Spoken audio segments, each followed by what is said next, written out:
In nomine Patris et Filii et Spiritus Sancti. Amén. Sancta María, sede sapientiae, ora pro nobis.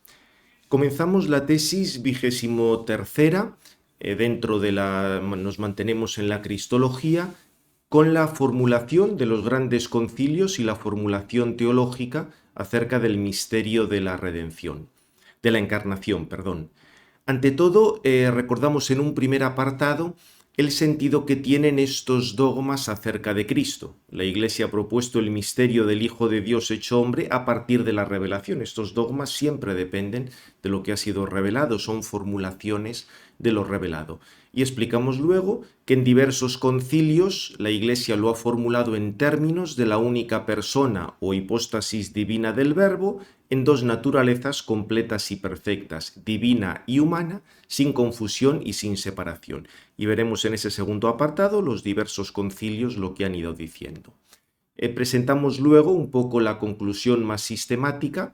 La encarnación es una acción trinitaria salvífica, aunque la naturaleza humana de Cristo solo está unida hipostáticamente al Verbo, lo cual tiene una serie de consecuencias. Ahí hablaremos de la humanidad de Cristo, de su conocimiento y su voluntad, etc. Bien, pues avanzamos. Bueno, respecto a la bibliografía, como siempre, textos del catecismo, del compendio, la referencia a grandes textos conciliares, lo tenéis en el Denzinger, y también a intervenciones más recientes de la Congregación para la Doctrina de la Fe, la Mysterium Filii Dei, la Dominus Jesus y la notificación que sacaron por las obras de John Sobrino, y algunas sugerencias de lecturas de Santo Tomás. Bien, pues dicho esto, pasamos ante todo a la explicación del sentido de todos estos dogmas sobre Cristo. Hay que tener muy claro que se trata de declaraciones que hace la Iglesia, y ya desde los primeros siglos, para responder con precisión a la pregunta que hizo el mismo Señor acerca de su identidad. ¿Quién dice la gente que soy yo? ¿Quién decís vosotros que soy yo? Y por las enseñanzas de los apóstoles queda claro que el Señor Jesús se ponía al nivel propio de Dios, lo cual manifestaba en hechos y palabras. A partir de la resurrección todo esto queda muchísimo más claro para los apóstoles, con lo cual Cristo estaba a un nivel divino, pero sin dejar de ser hombre. La Iglesia tenía en cuenta toda la historia de la salvación, lo que Cristo había ido diciendo, pero hacía falta un lenguaje adecuado para explicar estas cosas, con términos que no siempre se encontraban en la Escritura. Fijaos que precisamente por la relación que hay entre la razón y la fe, tenemos un lenguaje acerca de Dios. Y esto permite, pues, formular las enseñanzas acerca de Cristo con una gran precisión, incluso con palabras que vayan más allá de la Escritura. No es que hubiera un proceso de helenización, como algunos pretenden, sino simplemente que se ha usado la razón para buscar los términos más adecuados, siempre con la ayuda del Espíritu Santo, para formular estos grandes dogmas. Y estos dogmas han sido criticados, como explico en este apartado 1.2, porque han dicho algunos que si era un lenguaje demasiado metafísico y en cambio han propuesto una terminología más fenomenológica, sin que nadie sepa exactamente lo que quiere decir eso, y han querido que se hable de Jesús como una persona humana y su divinidad sería simplemente que está presente en el Dios o tiene una relación especial con Dios. Ya digo, todo cosas enormemente imprecisas y que más bien llevan a malinterpretar lo que Cristo ha hecho y ha dicho. Y por otra parte se decía que tales concilios antiguos no tenían en cuenta la soteriología, la salvación, y se quedan solo en una ontología de la encarnación. Y han dicho pues que debían reinterpretarse esas definiciones.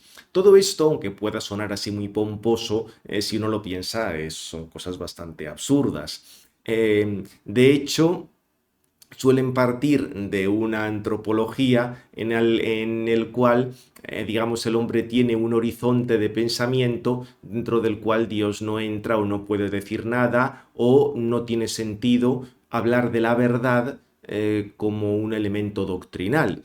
En realidad eso, digamos, sería reducir la figura de Jesucristo a un horizonte de pensamiento en el cual Dios no puede intervenir en el mundo, lo cual es una cierta metafísica. O sea, están acusando estas definiciones de ser ontológicas o ser metafísicas, pero detrás de su lectura fenomenológica hay otra metafísica solo que de corte contrario, es decir, que Dios no puede intervenir en el mundo. Bien, eso era lo que pretendía la lectura ideológica que hizo la ilustración de la revolución científica, pero eso no tiene absolutamente el más mínimo fundamento. Más bien, lo que querían hacer estos concilios era asegurar lo propio y lo genuino de la persona de Jesucristo, que es el Hijo eterno y preexistente de Dios que se hace hombre, no un mero hombre en el que Dios está presente pues de una manera algo especial. Y si no se mantiene la persona divina de Cristo, ya me diréis qué sentido tiene hablar de salvación o redención. Serían simplemente meras expectativas humanas y por eso muchos de estos autores reducen la acción de Cristo pues, a liberaciones de corte temporal o sociopolítico porque en el fondo ni aceptan el tema del pecado como ofensa a Dios, ni la redención que nos trae Cristo, ni su ofrenda, etcétera, etcétera. Bien, por tanto, ya digo, estas críticas que se hacen a las grandes definiciones conciliares en realidad parten de una metafísica que por supuesto sus autores no demuestran, dan por supuesta y más bien se puede demostrar que es errónea. Pasamos, por tanto, a ver un poco, aunque así digamos como sobrevolando los grandes concilios y lo que han dicho acerca de nuestro Señor. El concilio de Nicea, en el 325, se recuerda la verdadera divinidad de Cristo frente a Arrio, quien la negaba, y se formula que Cristo es homoousios consustancial con el Padre. El Verbo, que existe con el Padre desde la eternidad, no ha sido creado, más bien es creador, es hijo por naturaleza y en su naturaleza divina no está sometido a la mutuación o al sufrimiento. Fijaos que también, curiosamente, para Arrio, Cristo no era verdadero hombre, porque poseía un cuerpo humano, pero no tenía alma humana.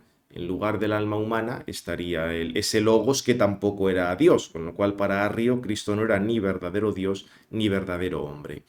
Un poco en este sentido hubo una controversia apolinarista porque Apolinar de la Odisea no quería aceptar que Cristo tuviera un alma humana. Pensaba que si en Cristo había un alma humana podía pecar. Apolinar decía que sí, que Cristo era verdadero Dios, era persona, vamos, el Logos, el Hijo, era eterno, era consustancial con el Padre, pero no había alma humana. El Tomus Damasi, decreto del Papa Dámaso, explica que lo que no ha sido asumido no ha sido redimido y por ello también ha asumido el alma humana, con lo cual en Cristo hay alma humana. El siguiente paso importante fue el del Concilio de Éfeso en el 431. Ahí se afirma la unidad de Jesucristo, verdadero Dios y verdadero hombre, y, por tanto, el título de la Virgen Santísima como Madre de Dios. Nestorio tenía una posición muy extraña, porque a veces parecía afirmar la existencia como de dos hijos en Cristo, por una parte el Verbo, por otra parte el hombre, no planteaba correctamente la unión. Y como rechazaba el título de Madre de Dios, se estaba oponiendo a lo que se llama la communicatio idiomatum, comunicación de idiomas, o sea, atribuir al único y mismo Cristo propiedades humanas y divinas. Fijaos que como su persona es divina y es única, a esa persona se le puede atribuir lo que es propio de la naturaleza humana y lo que es propio de la naturaleza divina, manteniendo una serie de reglas del lenguaje. O sea, no es que a la naturaleza humana se le atribuya a la naturaleza divina, sino a la persona divina se le atribuyen cualidades de una naturaleza y de otra naturaleza. Y en este concilio se va a hablar de unión hipostática, unión según la hipóstasis, para referirse a la unión de humanidad y divinidad en Cristo. Bien, el siguiente gran concilio fue el de Calcedonia, y esto surgió porque Proclo, el patriarca de Constantinopla, hablaba eso de una hipóstasis en Cristo y dos naturalezas. Lo que pasa es que se le opuso Eutiques, quien defendía una terminología de San Cirilo distinta. San Cirilo hablaba de una sola naturaleza encarnada. San León Magno intervino dando la razón a Proclo, afirmando que Cristo es uno y el mismo en dos naturalezas, unidas sin confusión, sin cambio, sin separación, sin división. Pone estas cuatro características frente a la herejía de Eutiques, porque Eutíquez decía que el Señor había sido de dos naturalezas antes de la unión, pero después ya era una sola naturaleza, como si la naturaleza humana se disolviera en la divina. Por eso a esta herejía se le llamó monofisismo. De hecho, en Calcedonia se recogen afirmaciones de la tradición anterior: el Hijo es uno solo y el mismo, verdadero Dios contra los adopcionistas, verdadero hombre contra los docetas, con cuerpo y alma contra los apolinaristas, consustancial al Padre contra los arrianos, consustancial a nosotros contra Apolinar y Eutíquez. Respecto a la terminología de San Cirilo, fijaos que se toma la expresión de San Cirilo de que la diferencia de naturalezas no se borra por la unión. San León Magno había añadido que cada naturaleza conserva su propiedad y concurren en la única persona de Cristo. Ya digo, el problema de lo de San Cirilo era el modo de formularlo, porque se puede entender correctamente, como ahora veremos. Tú puedes decir que hay una naturaleza del verbo encarnado si por el término naturaleza entiendes la naturaleza más la persona. Esa es la divina, y al hablar de encarnado ahí haces referencia a la naturaleza humana, con lo cual diríamos la terminología de San Cirilo también era aceptable, pero había que explicarla más. Esta otra era más clara, hablar de una hipóstasis y dos naturalezas. La siguiente intervención importante fue el Segundo Concilio de Constantinopla en el 553, aclarando afirmaciones de Calcedonia, para que no pareciera que al hablar de dos naturalezas se volvían a meter dos personas. O sea que, como veis aquí, toda la cuestión está en indicar que hay un elemento de unidad en torno a la persona y dualidad en torno a la naturaleza, pero no podemos, digamos, pasarnos ni en un sentido ni en otro. Este concilio recordó la unidad del Verbo después de la encarnación, manteniendo la integridad de ambas naturalezas. La unión se da en la única hipóstasis del Verbo. O sea, no es que se forme una hipóstasis a base de mezclar otras, no. Hay una hipóstasis del Verbo, que esta es la que existía desde siempre. Ya digo que el problema es que algunos entendían la hipóstasis, la persona de Cristo, como una unión de hipóstasis divina y humana, como si hubiera dos personas divinas y humanas que se mezclan. No, no es así.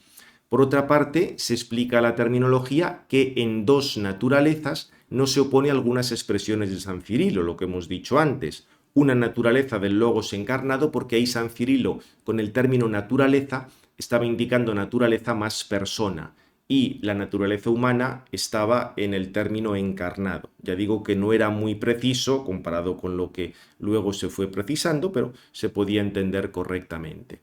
Y también en el contexto de este concilio hubo una reflexión teológica muy profunda sobre todas estas cosas. Se presentaba la naturaleza de Cristo sin hipóstasis propia y enhipostasiada en la hipóstasis del Verbo. O sea, la naturaleza humana de Cristo carece de hipóstasis propia y está, por así decir, como hipostasiada en la del Verbo. Esto fue el llamado Corpus Leontianum, un conjunto de obras teológicas de diversos autores llamados Leoncio. Aquí hay discusiones sobre cómo atribuir a cada uno, porque además hay una evolución en lo que van diciendo, pero diríamos se va profundizando en todos estos temas. Y así se podía llegar a afirmar que uno de la Trinidad ha sufrido en la carne, porque el Verbo, que es la única persona de Cristo, sufre en la cruz en su naturaleza humana, y el Verbo claramente, y Cristo es uno de la Trinidad, porque su persona es divina. Bien, el siguiente lance tuvo lugar en el Tercer Concilio de Constantinopla, 680-81, y supuesto todo lo anterior, se afirmaba que existe una voluntad humana en Cristo, además de la divina, frente a la herejía de Sergio de Constantinopla, para quien solo había una voluntad en Cristo, porque decía que si hubiera dos voluntades podían entrar en conflicto. El concilio definió que en Cristo hay dos voluntades naturales, dos operaciones, con los mismos adverbios que Calcedonia había aplicado antes a las naturalezas. O sea, igual que hay dos naturalezas sin confusión, sin cambio, sin separación, sin división, lo mismo hay que decir de las voluntades. Y el concilio entiende que es evidente que la voluntad humana sigue a la divina sin contradecirla, porque también la voluntad humana es voluntad del Verbo, como su carne humana es carne del Verbo. Digamos, profundiza un poco en que hay que hablar de dos operaciones, porque si se hablara de una única operación natural del Verbo, una operación, digamos, que mezclara el verbo y la criatura, sería como mezclar las naturalezas. No, en la única hipóstasis, cada naturaleza realiza su operación propia, solo que ambas operaciones concurren para la salvación del género humano. Se puede hablar, por supuesto, de operaciones teándricas en la medida en que la virtud divina usa la virtud humana como instrumento para determinados efectos que van a sobrepasar pues la fuerza de la naturaleza humana, como un milagro. En un milagro está interviniendo la naturaleza humana, pero en cuanto que es movida, es empleada como instrumento por la divina. Recordad además que en toda esta controversia monoteleta, porque los herejes aquí decían que había una única voluntad en Cristo, tuvo lugar la célebre metedura de pata del Papa Honorio, quien hablaba de una única voluntad en Cristo. Es cierto que van mezclando lo moral con lo físico, o sea, muy poco claro, pero la metedura de pata estuvo ahí y tuvo que ser corregida por concilios sucesivos. Bien, ya el último sí gran concilio que hacemos referencia fue el concilio de Nicea, el 787, Nicea II. Propiamente este concilio está dedicado a hablar de la veneración de las imágenes, sobre todo de la imagen de la cruz y de otras imágenes del Señor, contra los iconoclastas, aunque esto se podía extender al culto y a las imágenes de los santos. Aquí se decía que el honor que damos a las imágenes en realidad se dirige al original, y al adorar una imagen estamos adorando a la persona representada en la imagen. ¿Pero esto qué tiene que ver con la cristología? Pues muy sencillo. Aquí lo que está de fondo es el realismo de la encarnación. Frente a los que decían que la divinidad no se puede representar porque es espiritual y la humanidad tampoco puede representarse porque ha quedado absorbida después de la resurrección en la gloria de la divinidad, se dice que sí es posible representar la humanidad de Cristo. Con lo cual, fijaos que este concilio de Nicea vuelve a recordarnos que en Cristo, incluso su humanidad glorificada, sigue siendo verdadera humanidad. Y por eso podemos hacer una representación de él. En este sentido, ya veis que es un poco como cierra la serie de grandes concilios. Y por último hacemos referencia a la controversia adopcionista, que esta tuvo lugar precisamente en Hispania, en Toledo, porque el obispo Lipando de Toledo, en el momento de la invasión musulmana, que llegaron también bastantes personas de Siria como tropas mercenarias, y estos algunos eran cristianos nestorianos, había propuesto que Cristo era hijo natural de Dios en su divinidad, perfecto, pero decía que era hijo adoptivo en su humanidad, con lo cual establecía dos filiaciones en Cristo. No hablaba de dos personas, pero sí de dos filiaciones. Algunos han insistido en que con esto quería subrayar los efectos del Espíritu Santo en la humanidad de Cristo. Sí, la humanidad de Cristo recibe el Espíritu Santo, pero hablar de hijo adoptivo era acercarse al nestorianismo, como si habláramos de dos personas en Cristo. Y de hecho el Papa Adriano I y varios sínodos carolingios condenaron esas afirmaciones. De hecho, ya mucho más adelante, en el segundo concilio de León, esto ya en plena Edad Media, se excluía también de manera explícita que Cristo fuera hijo adoptivo en su naturaleza humana. Con lo cual, la conclusión de todo esto es que Cristo es una persona divina en dos naturalezas, divina y humana. La unión de la naturaleza humana con la persona divina se denomina unión en la hipóstasis o unión hipostática. Bien, esto sería un poco el resultado de los concilios. Vamos a hablar ahora brevemente de lo que serían las grandes líneas de la teología de la encarnación. Recordamos que, ante todo, que la encarnación es un acontecimiento trinitario salvífico. Obviamente, para hablar de la encarnación también hay que hablar de la Trinidad, porque la Trinidad, por así decir, se muestra, se expresa en la encarnación. El Hijo se ha encarnado por acción común de toda la Trinidad, o sea, la producción de esta humanidad, que es la humanidad de Cristo, eso depende de toda la Trinidad. Pero la humanidad de Cristo está unida hipostáticamente solo al Verbo, solo al Hijo, no al Padre ni al Espíritu Santo. Y el Verbo se ha encarnado, no porque esto fuera algo obligatorio, algo necesario, sino porque Dios lo ha querido así. De hecho, en abstracto, cualquiera de las personas podría haberse encarnado en el sentido de que cualquiera de ellas podría hacer subsistir una naturaleza humana, pero lo más conveniente ha sido que el Hijo, el que procede del Padre, se haya encarnado para poder dirigirse también como hombre a Dios como su Padre, mostrarnos la Trinidad, etc. Y obviamente en el centro del designio divino está Cristo. Esto es claro en todo el Nuevo Testamento, en particular en los himnos de Efesios y Colosenses, en el prólogo de San Juan, y a la vez Cristo viene a redimirnos del pecado, con lo cual parecería que su venida es algo que está en relación con el pecado y que no sería el proyecto inicial de Dios. Pero fijaos que si nos damos cuenta de que la providencia tiene en cuenta las deficiencias de las libertades creadas para realizar su proyecto, Dios ya había previsto que se iba a dar ese pecado. Los pecados no son causados por Dios, pero sí son permitidos por Él. De este modo, fijaos, para que toda la creación parta de Cristo y tienda hacia Cristo, no es necesario que la encarnación haya sido querida o pensada independientemente del pecado. O sea, no es que se pensara en un Cristo abstracto, sino en Jesucristo, el Verbo encarnado, que ha venido como Salvador y Redentor del mundo. De todo modo, sobre estas cuestiones de los motivos de la encarnación, el que quiera profundizar en el manual mío de Antropología Teológica 1 lo trato con bastante más detalle. Por otra parte, el que Cristo sea el fin de la creación no quiere decir que no haya que distinguir diversos niveles en la creación. O sea, no es porque Cristo se haya encarnado ya todo es divino, ya todo es sobrenatural, no. Una cosa es la naturaleza, otra cosa es el orden de la gracia, que ya es una participación especial de Dios, y otra es el orden hipostático, que se da en Cristo, donde hay una unión de humanidad y divinidad del todo singular. Cada uno de estos órdenes es una cierta comunicación de Dios y la máxima, obviamente, es la encarnación, y todo esto son cosas completamente gratuitas. Ni estaba obligado Dios a encarnarse, ni estaba obligado a darnos la gracia, ni ninguna cosa de estas. Bien, por eso ya, también aquí os pongo este apunte. Al hablar de los motivos de la encarnación se ve mejor esa estructura de la actuación divina. Podríamos decir que en el orden de la causa material, en el orden de los acontecimientos, el pecado es previo a la encarnación, pero en el orden de la causa final, de la intención divina, ante todo está la mayor comunicación de Dios, el mayor bien, y en ese sentido la encarnación es previa al pecado. Bien, esto un poco, digamos, sobre esta cuestión de motivos de la encarnación, etc. Si hablamos ya de la constitución de Jesucristo, la persona divina en sus dos naturalezas, ahí tenemos el tema de la unión hipostática. Fijaos que para hablar de la dualidad en Cristo se han empleado los términos como sustancia y naturaleza, mientras que para hablar de la unidad se han empleado los términos persona o hipóstasis.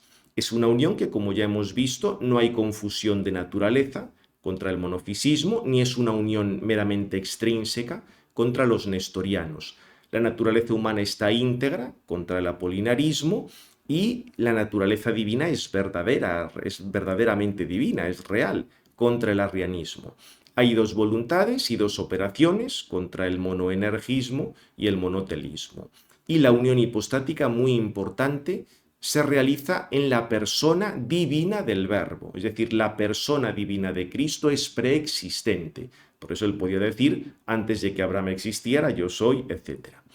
Si preguntamos qué es Cristo, hay que decir que es en dos naturalezas, humana y divina. Si preguntamos quién es Cristo, habría que responder la persona divina del Hijo hecho hombre.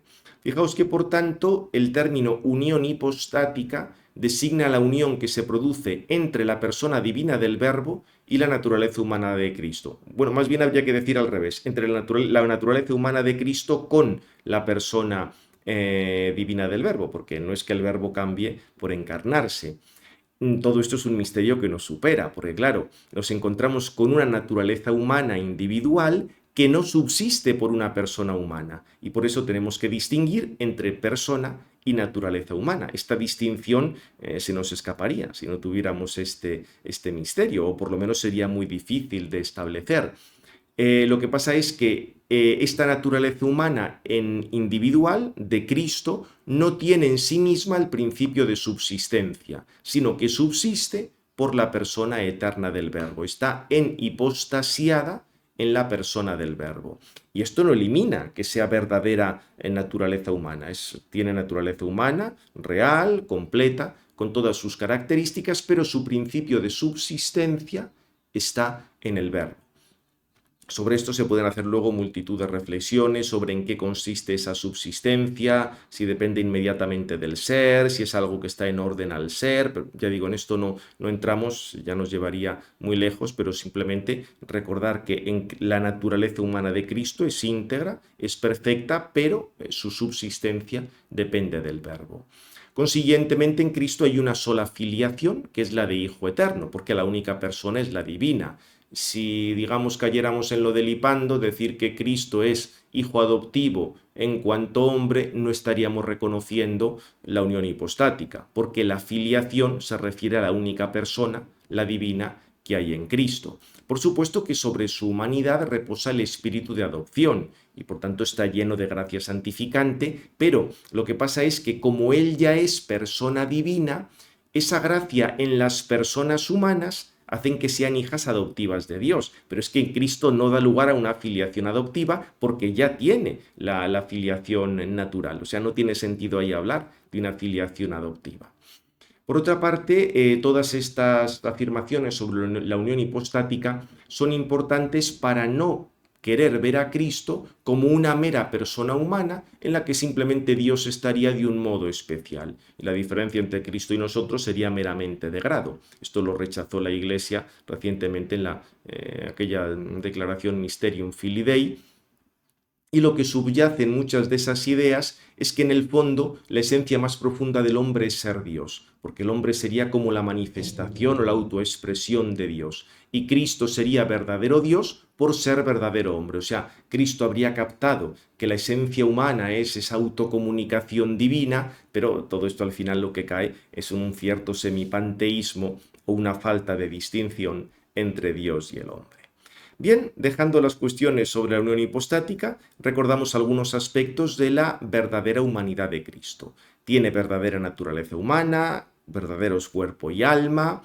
No olvidemos nunca que Cristo es mediador, con lo cual es a la vez verdadero Dios y verdadero hombre.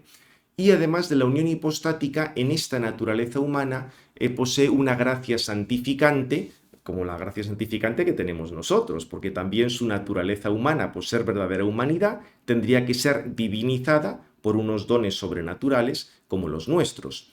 Ahora, esta gracia de Cristo se denomina capital, porque en cuanto hombre es cabeza del género humano, que participa de esa vida de Dios y nos la comunica a nosotros.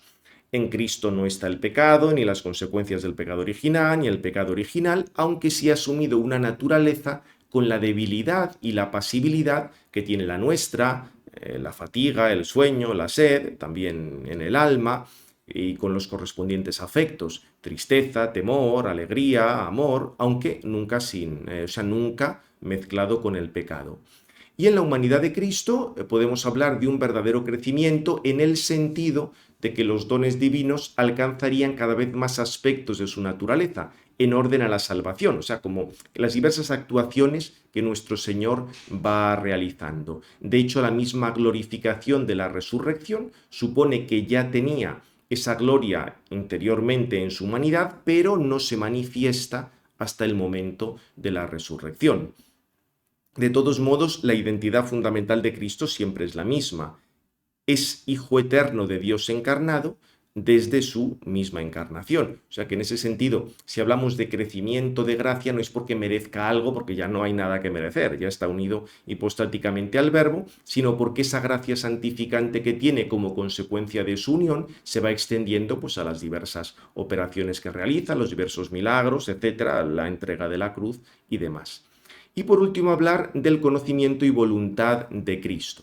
Para hablar del conocimiento de Dios ha sido clásico hablar de tres tipos de conocimiento: visión de Dios o conocimiento inmediato de Dios. Esto sería una contemplación de la esencia divina, o sea que la esencia divina está unida como concepto al entendimiento de Cristo. No es muy adecuado denominarlo beatífica, porque hablar de beatífica estamos ya hablando de efectos beatificantes en toda la naturaleza. Y en Cristo sí, obviamente estaba contemplando al Padre, pero diríamos tenía su cuerpo pasible, seguía teniendo las limitaciones de su naturaleza humana, etc. Lo que pasa es que hay que hablar de este conocimiento porque si Cristo no estuviera viendo al Padre, no podía conocer con certeza en cuanto hombre cuál era su identidad más profunda, ni conocer perfectamente lo que tenía que revelar. O sea, si hubiera tenido meramente fe, sería como un mero profeta más.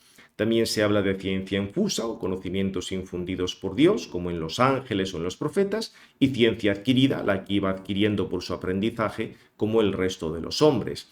Es cierto que nos resulta complejo imaginar todos estos conocimientos a la vez en Cristo, pero claro, es que no tenemos experiencia de lo que es ser el Hijo eterno encarnado. Por lo demás, fijaos que estos conocimientos son realidades distintas entre sí. Por ejemplo, la esencia divina y su persona en el ser más profundo solo puede ser conocido por la visión, mientras que conocimientos habituales de la vida ordinaria se pueden adquirir por el aprendizaje. Frente a esto, algunos autores han acentuado el tema de la ignorancia de Cristo, hasta el punto que desconocía su identidad divina, o que se enteró por los periódicos, o se enteró meditando en los salmos, o que nunca pretendió fundar una iglesia. En realidad, los datos bíblicos nos están hablando de que Cristo como hombre veía al Padre, no tenía fe en él, porque si no, repito, no sería más que un mero profeta.